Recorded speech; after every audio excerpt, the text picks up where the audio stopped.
Al comienzo de la película, Lidia tiene 17 años y una determinación que todavía no entiende del todo. En una armería compra munición con la seguridad de quien quiere demostrar algo, pero, cuando intenta llevarse una cajetilla de cigarrillos, la falta de documentación corta en seco la escena. Ese instante deja un retrato preciso, una menor que camina al borde de lo permitido, a paso más rápido del que su edad aconseja.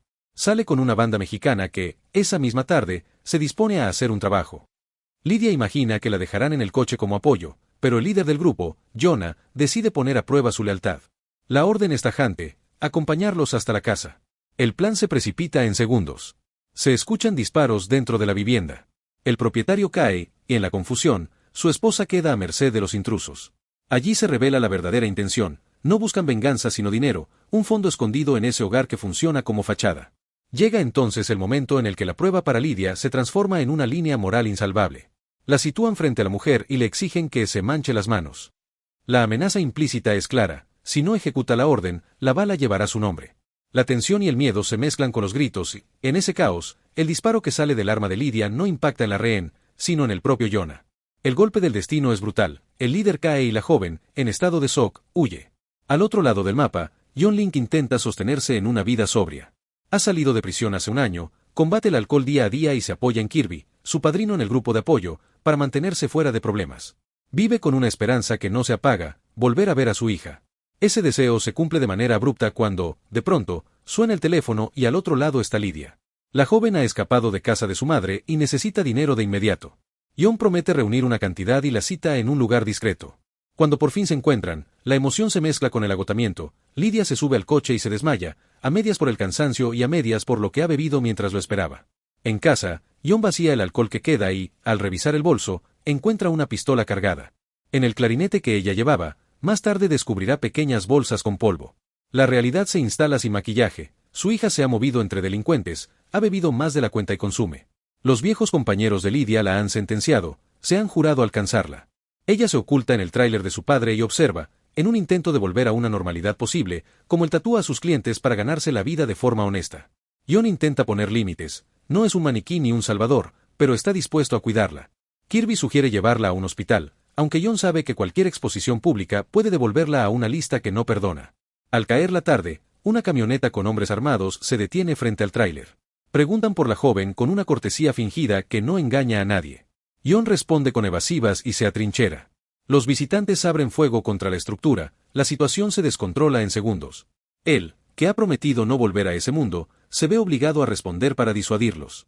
El tiroteo crece hasta que varios vecinos, un grupo de vigilancia del barrio, acostumbrado a no depender de nadie, aparecen con sus propias armas y fuerzan a los atacantes a retirarse. John no espera a la policía. Está en libertad condicional y cualquier investigación lo pondría de nuevo tras las rejas, dejando a Lidia sin protección.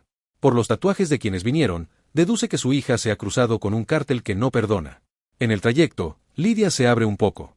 Explica que el grupo de Jonah administraba bienes raíces de una manera particular: las casas eran depósitos de dinero y mercancía. Familias corrientes vivían en ellas como tapadera. En una de esas casas, la que ella ocupaba, algo desapareció. Lo mismo ocurrió en otro punto de la red. Jonah responsabilizó a los inquilinos y dio la orden de corregir la situación. La cadena de hechos ya se conoce: el asalto, el error, la huida. Esa noche, padre e hija se refugian en un motel discreto. Mientras John intenta descansar, un informativo la televisión muestra el rostro de Lidia. La policía la busca por su posible relación con varios homicidios. El recepcionista, al principio, no tenía intención de delatar a nadie, pero otro empleado ya había avisado. Varias patrullas cercan el edificio. Un chico del lugar, consciente del peligro que se cierne, les presta una llave de una habitación vacía para que puedan escabullirse. En medio del registro, los agentes caen bajo el fuego de alguien que no es John. Un hombre con el rostro cubierto de tatuajes irrumpe y liquida a quienes se interponen. John reconoce la firma: no es un matón cualquiera, es un ejecutor conocido como The Cleaner, el sicario de los encargos imposibles, el recurso de los cárteles para silenciar jueces, policías o testigos cuando es necesario. La aparición cambia el tablero. Ya no se trata solo de una fuga, hay un profesional en casa abierta. Con el motel convertido en zona peligrosa, padre e hija abandonan su coche y se suben a una furgoneta con migrantes que se mueve sin llamar la atención. En una parada, John intenta conseguir información en un bar, busca a un viejo conocido apodado el Predicador. Nadie quiere hablar. Lidia propone una salida extrema: su padre podría mantenerse al margen y ella cruzar a México, donde, según cree, el ruido se apaga. John, con la experiencia a cuestas, rechaza la idea. Está convencido de que ese camino no lleva a un refugio, sino a una trampa. Los minutos siguientes demuestran que Lidia, aun en circunstancias adversas, sabe moverse. Con 2 conversaciones breves con un grupo de motoristas consigue la dirección que su padre no lograba obtener. La granja del predicador aparece tras cruzar un terreno con trampas para curiosos. Allí vive con su pareja, Charis. El anfitrión debe dinero y una motocicleta a John. A pesar del pasado en común, algo en el ambiente anticipa que esa visita no será de amigos. De noche llegan los motoristas, el predicador los recibe con amabilidad fingida. Entre bromas privadas y recuerdos compartidos, Lidia siente que ese lugar es terreno inestable. Al amanecer, la duda se confirma. Charis despierta a John con una escopeta y pisa el acelerador de la hostilidad. Han visto el cartel con la foto de Lidia. Hay recompensa, $30,000. El predicador decide quedarse con la joven y dejar ir a John en señal de cierta lealtad. El gesto, más que un favor, es una puñalada. John estalla, se abre paso, localiza las llaves de su moto y se va. Los motoristas lo persiguen por la carretera, la experiencia del fugitivo, afinada por años, pesa más que la fuerza bruta. Neutraliza a uno con una maniobra y otro termina fuera de combate en un accidente. En una gasolinera, se afeita la barba para borrar una seña distintiva y seguir. El cártel no baja la presión. Lidia recibe mensajes que buscan doblegarla. Entre padre e hija se abre un espacio para decir lo no dicho. Ella relata lo que fueron esos años de ausencia. Él, con torpeza, intenta dar perspectiva. John, consciente de que necesita comprender mejor el cuadro, decide visitar a un viejo aliado que ahora cumple condena, Arturo Ríos. Sabe que, dentro, las noticias llegan de otra forma. En el locutorio, Ríos le explica que el hombre al que Lidia hirió estaba al cargo de varias casas de seguridad, pero había empezado a crear problemas, desviaba dinero para sí y culpaba a los inquilinos, usándolos como chivos expiatorios. La llegada del sicario se entiende desde ese ángulo. Lidia era una pieza conveniente para limpiar la escena. Ríos advierte que su ayuda acaba en el interior de la prisión. Fuera, cada quien debe resolver. Mientras John reúne piezas, Lidia decide seguir el consejo de Kirby, mezclarse entre la multitud para pasar desapercibida. Va a un cine, esperando que el anonimato la cubra. El plan apenas dura unos minutos. El teléfono vibra y la voz que escucha no es la de su padre, sino la de Jonah. No murió. Se recuperó con secuelas visibles y ahora va tras ella. La engaña con la noticia de que John ha sido capturado e insiste en que lo mejor es que se rinda para evitar males mayores. Afuera, uno de sus hombres la espera. La reduce en el estacionamiento y la introduce en un coche. A la salida de la cárcel, John llama a Lidia. Al no obtener respuesta, marca a Kirby. Descubre lo inevitable, también lo han atrapado. El cártel lo emborrachó y le sacó información sobre posibles escondites. John, que entiende el lenguaje del enemigo, decide cambiar las reglas. Hace saber que si Lidia resulta herida, el cártel se enterará de que quien ha estado robando es Jonah. La amenaza es creíble, los rumores corren rápido cuando conviene. A cambio de silencio, propone un intercambio, su vida por la de la joven, pero en una cita cara a cara. Antes de presentarse, necesita estar preparado. Regresa a la granja del predicador para abastecerse de munición y material. La tensión allí está al rojo vivo, aún así, logra hacerse con lo necesario. Llega al punto convenido tal como prometió, sin armas visibles, con las manos listas para ser atadas si es necesario. Lo que los sicarios no detectan es que, antes, ha preparado su motocicleta con una sorpresa que bloquea el camino y sirve de detonador improvisado.